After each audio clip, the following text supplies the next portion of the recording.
What empowers me is, I guess it's a couple of things, but what sticks out in my mind is my models. The models. I just, like when I go to fashion shows and when, the models are trying on the clothes and it's just like a good feeling, like how they change. Like I always tell my models, okay, you're gonna transform. Like when they're in the makeup chair or getting their hair done, like I'm like, you're going to be transforming here soon, and then right before that show, that initial time before we go on, or they go on the runway and stuff. And then when they're wearing my clothes and then, some of them, like, it really empowers me, like how some of them, like play around with the garments or how they look. Like they just look, so beautiful, so fierce, so handsome. And I'm like, wow, they look real good. And so that's what empowers me is my models. They don't get like enough recognition in the industry. I like in the non-native fashion industry, you see models like everywhere. Like models are the cover of the magazines. You see models, all over. But like in the indigenous fashion industry, you don't really see that much of the models. I mean, you see them, but then they don't get enough credit, enough recognition, just because, it's hard to be a model, to take care of their appearance, to take care of, their physical, like, their health and how they eat. Like my son, before a fashion show, like a week or two before a fashion show, he'll, cut out sugar. He'll cut out sugar just because, he wants his skin on camera through the lens. He wants to make sure his skin is smooth and stuff. And so he'll start cutting out sugar.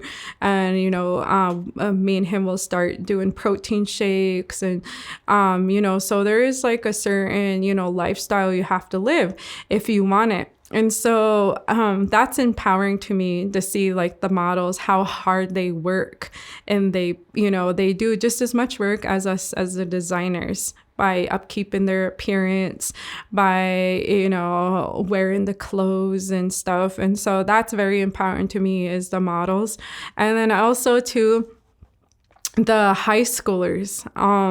Like I said, like I went and talked at one of my old high schools this past week, and then just to hear the high schoolers, like how much they really were into the presentation, and they thought it was cool I made Vogue and that my son made Vogue and stuff. And so it was really cool to hear them, because I feel like high schoolers, and then I also little kids, like when I go somewhere and like little girls come up to me and talk to me, or little boys, and when they talk to me, I feel like their compliments mean the most. Like, like I feel like they're genuine.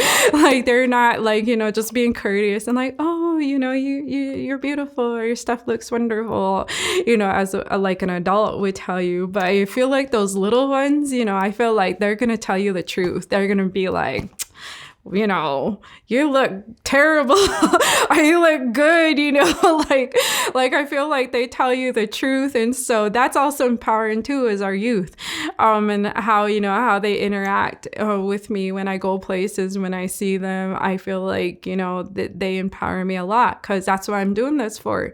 I'm doing this and helping create this indigenous platform of fashion for the youth, so they could, if they, see themselves in the fashion world, that's my goal. Because, when I was in high school, we were always taught like to be a lawyer, to be a doctor, and that's cool and all, but for me, like I said, I struggled in school. So I didn't foresee myself being a lawyer or a doctor. I saw myself in business, but I think this is another outlet for our youth to be in indigenous fashion, to be in the indigenous fashion industry.